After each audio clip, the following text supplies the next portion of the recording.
Hey guys, there's a trend in our culture where when someone is not able to accomplish something, they generalize and make it seem like that thing is not possible for other people. They make it seem like it's not doable just because they couldn't do it.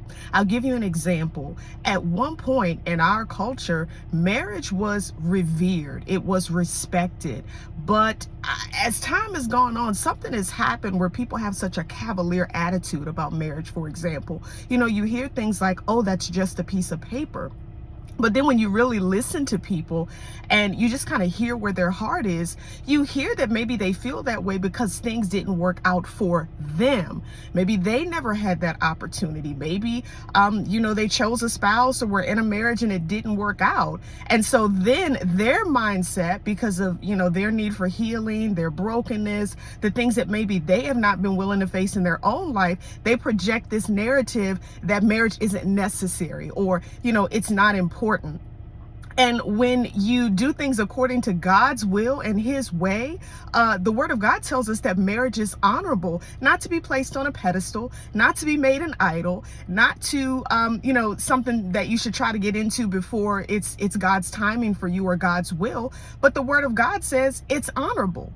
Or when people have not been blessed to achieve a certain level of education, and education doesn't necessarily mean a 4-year degree. It means just something, after high school, or maybe for whatever reason that didn't work out for them. Maybe they didn't have the opportunity. So then they generalize that education isn't important. How often do we hear that in our culture?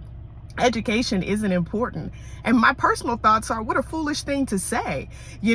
Instead of encouraging people around us, especially the young people, hey, you need to go forth. This day and time, you can barely make it with just a high school diploma. You need something after high school, but we don't really hear those messages a lot. And could it be that's because when people have broken dreams, they have unfulfillment in their lives, they have so many things that just didn't work out, they then project that onto other people.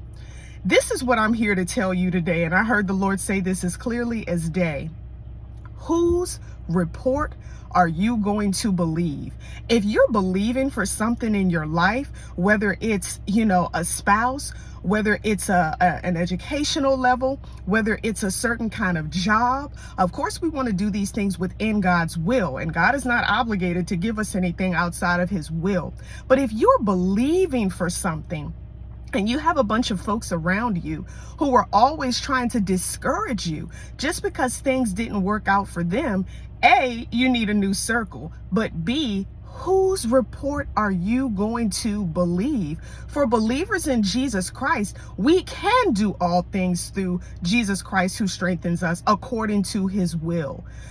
God is amazing. He is all powerful, and there's nothing that he can't accomplish in our lives according to his will.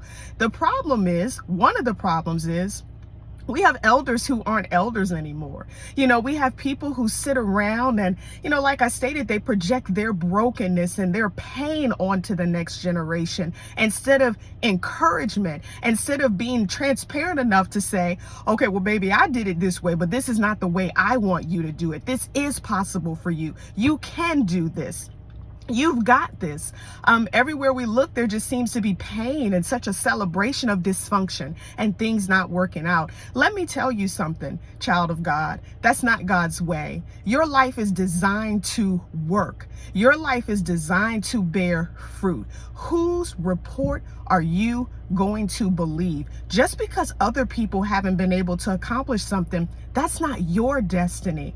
We serve a mighty and amazing God. Keep going and don't be discouraged. God bless you.